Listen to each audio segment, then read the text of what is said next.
Yeah, focus. Galingan lang nila, tapos kaya yan, wag lang overconfident masyado. Sure win na to eh. Kaya po namin yan. Teamwork lang po kailangan namin.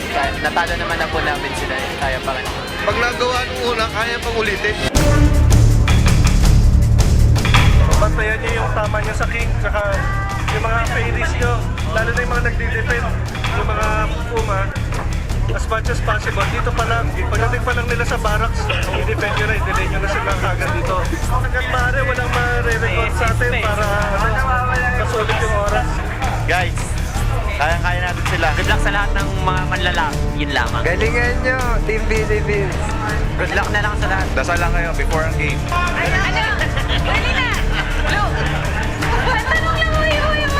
Patuloy rin natin yung pagiging pogi para matalo natin mga Korea.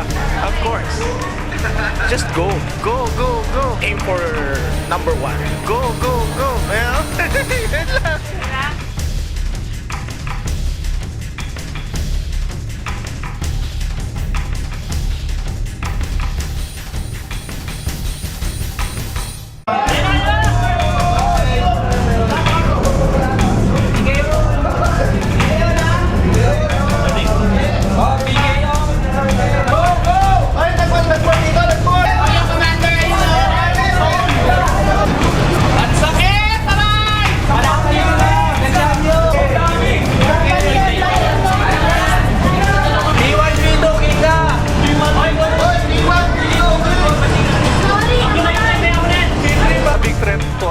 Kasi kung pareho kami ng tactics, tapos ang build nila is more of high damage build, may malaking threat sa amin yan para maunahan kami sa kill.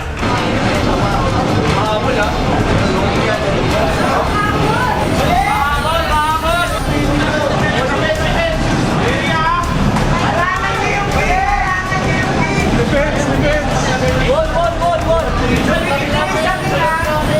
Defense! Lahat ng Puma! Lahat ng Puma! Grabe ang sakit!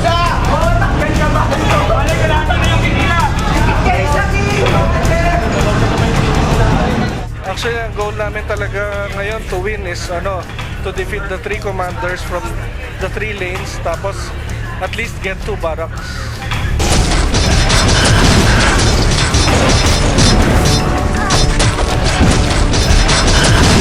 Nauna kami sa 2 barracks, lamang na kami sa kunat ng king.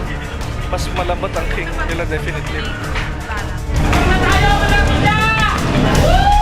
Okay na lang!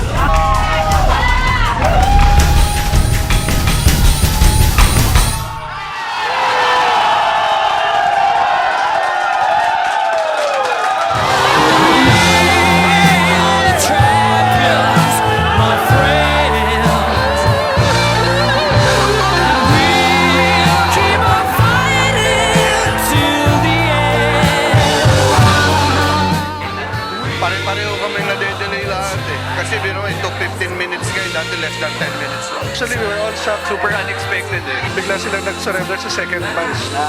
Sana hindi nag-win sila. Sana lumaban sila. It was a close fight, pero still, naunahan namin sila. Talagang teamwork talaga yung buwan sa country na. Salamat sa lahat na nag-participate. Congrats!